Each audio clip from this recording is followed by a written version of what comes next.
پنگوئن‌ها با گرمتر شدن هوا به سمت مناطق سردتر مهاجرت می‌کنند.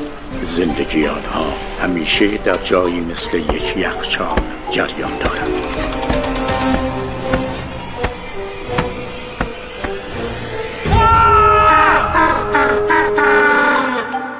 خونه یخچال نیست. 25 درجه دمای آسایش. اما خونه خیلی یخچاله و کولر دقیقه خاموش نیست، حتی وقتی برق نیست، چون خونه مجهز به پنل خورشیدیه. یه سریا تازه زرنگن و جدای یخچال کردن خونه خودشون برقشون رو به بقیه یا خود دولت میفروشن و خونه بقیه رو هم خنک میکنن. یعنی نه تنها پولی بابت برق نمیدن، پولم در میارن.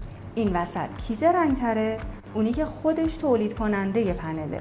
شما میتونید با شویا سازان بدون پرداخت هیچ هزینه‌ای، چه برای سرمایه اولیه چه برای خرید قطعات، پنل خورشیدی تولید کنید. یعنی فقط شما تمرکز میکنید روی تولید. چجوری؟ کلمه 1 رو کامنت کن. شویا سازان به رویاهات لبخند بزن.